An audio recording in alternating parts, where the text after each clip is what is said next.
Week 3.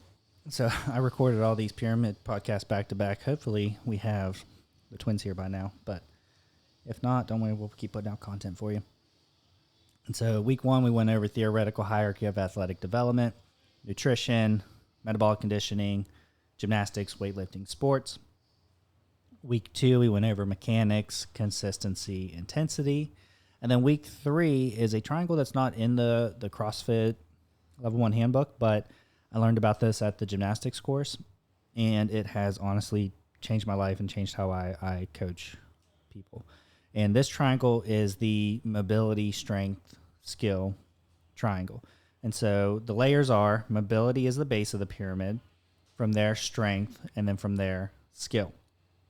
And the way that this breaks down is, so the difference between mobility and flexibility is you can be flexible and not mobile, but you cannot be mobile and not flexible. So flexibility is the elasticity of the muscles. So that would be like someone being able to touch their toes, being able to put your knee up against the wall and do a couch stretch all the way up. But mobility is the ability to create a shape, and we went over those shapes a little bit last time.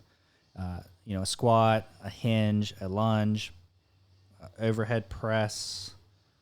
I think a plank is in there as well. A hang from the bar. I think dip is also in there.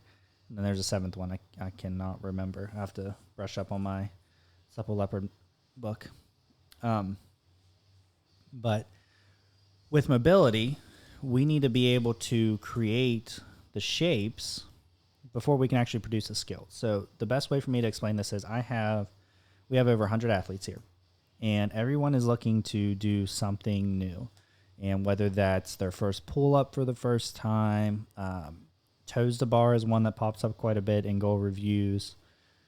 Weightlifting is another big one, like a clean or a snatch. And what this triangle says, this mobility, strength, skill triangle, is if you cannot create the shape with your body weight, you are not going to be able to produce the skill.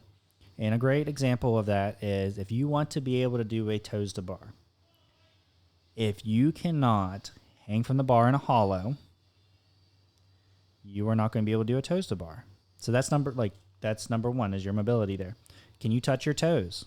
If you can't touch your toes, I'm sorry, you are not going to be able to do a toes to bar.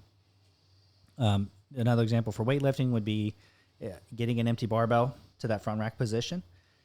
If you're not able to do that, you are not going to be able to perform at your best weight.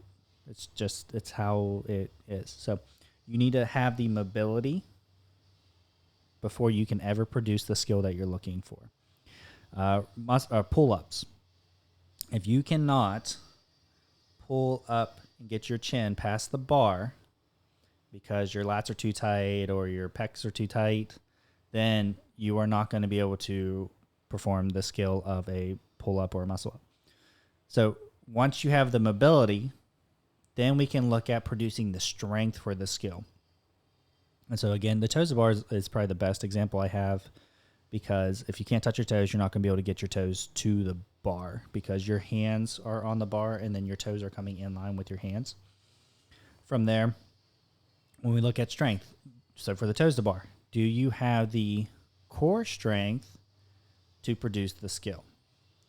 And so you need to be able to get your toes actually to the bar. If you do not have the lower abdomen strength or the hip flexor strength to get your toes to the bar, you're going to struggle to produce that skill. And it's just how it is. So you can do multiple things like hollows on the floor. Those alligator roll drills that I have you guys do is a really good one.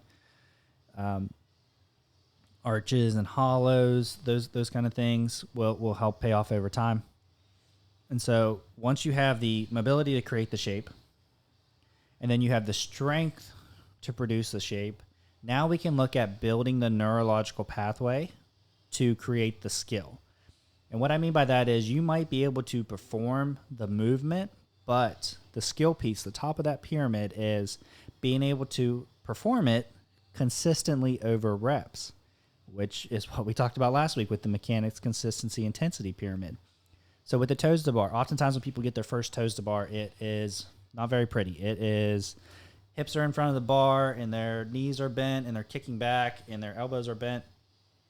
And so they got their first one, but we want to make it a real pretty toes to bar where arms are straight, you're using those lats to pull you back into a hollow, legs are straight, toes are straight, and you're tapping the bar with the tips of the toes.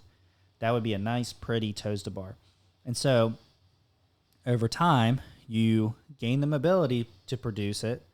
You have to gain the strength to produce it. And then once you have those two pieces, now you're going to look at the base or the tip of the pyramid and try to increase the skill output. So try to make it as virtuous as possible. If you've never heard the term virtuosity, it comes from the CrossFit Level 1 handbook. They use it a ton. It's doing the common uncommonly well. And so toes to bar, that would be one piece of it, is trying to get that virtuous toes to bar. I really think if you are trying to be a human who lives into your 80s without pain, being able to perform a virtuous squat where it's hip crease below the top of the knee, heels on the ground, toes on the ground, chest upright, and knees in line with the toes, that would pay off over time. And that's a skill too that people need to work on over time. Most people lack the mobility to actually get into the bottom of the squat without assistance. And assistance doesn't have to be someone helping you. It could be like you need an external object to hold yourself up. Or for myself, I have really good hips and really good knees, but my ankles aren't so good. And so I end up putting a plate under my heels whenever I do those squat holds. So over time, what I do is I decrease the height of my plate. So I started out with a 25 and then I went down to a 15.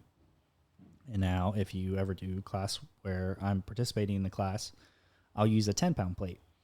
And so I truly, like, I try to set the example of I'm still an athlete, even 7 years into this CrossFit thing. I am still trying to improve over time. And I'm trying to set the example of it's not an overnight thing. A lot of these skills took me months to learn, but I stuck to them and I stuck to the progressions. And over time, I learned how to do them. So if you're trying to learn a new skill, regardless of where it's at, if it's a beginner skill all the way up to an advanced muscle up, you want to have the mobility for the skill. Don't even attempt the skill until you have the mobility, because if you don't, you're most likely going to injure yourself. So mobility for the skill, strength for the skill, and we're going to talk about that next week. And then work on that skill, make it virtuous consistently for reps. So any questions, shoot me an email, Devin@CrossFitCTRL.com.